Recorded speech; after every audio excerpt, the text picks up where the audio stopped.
రెంజల్ మండల కేంద్రంలో నిజామాబాద్ పార్లమెంట్ కాంగ్రెస్ అభ్యర్థి తాటిపత్రి జీవన్ రెడ్డి ప్రచారం. నిజామాబాద్ జిల్లా రెంజల్ మండల కేంద్రంలో పార్లమెంట్ కాంగ్రెస్ అభ్యర్థి జీవన్ రెడ్డి ప్రచారం నిర్వహించారు. కార్యక్రమంలో జీవన్ రెడ్డి మాట్లాడుతూ సాగునీరు అందించేందుకు గుత్పా ఎత్తిపోతల పథకాన్ని సుదర్శన్ రెడ్డి ప్రారంభించారు.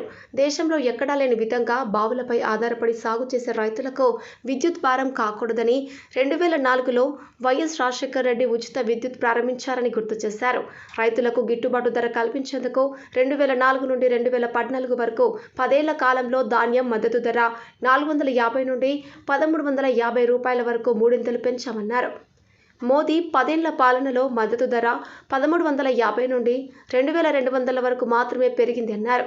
మోదీ రైతులకు రుణమాఫీ చేస్తే సోమరిపోతులవుతారు అంటూ అదానీ వంటి బడా వ్యాపారులకు 16 లక్షల కోట్లు మాఫీ చేశారని గుర్తు చేశారు. కాంగ్రెస్ పాలనలో 2008లో రైతులకు ఏక మొత్తంలో ₹1,00,000 రుణమాఫీ చేశామని గుర్తు చేశారు.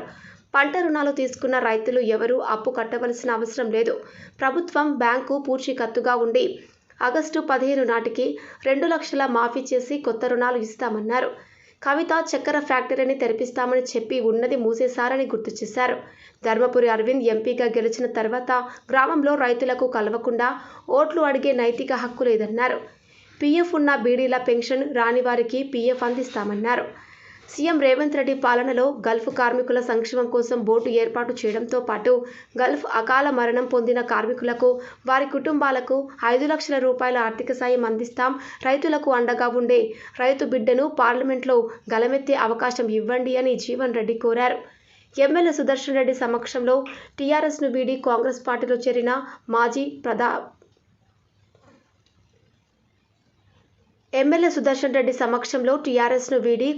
పార్టీలో చేరిన మాజీ ప్రజా ప్రతినిధులు వారిని పార్టీ కండువా కప్పి కాంగ్రెస్ పార్టీలోనికి ఆహ్వానించారు.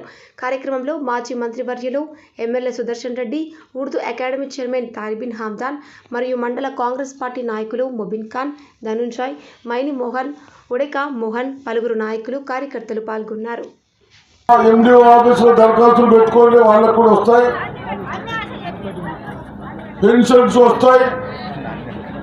అదేవిధంగా ఏదైతే బస్సులు కొన్ని వస్తలేవని చెప్తా ఉన్నారో బస్సులు కూడా వేపిద్దాం, ఎటువంటి బాధ లేదు.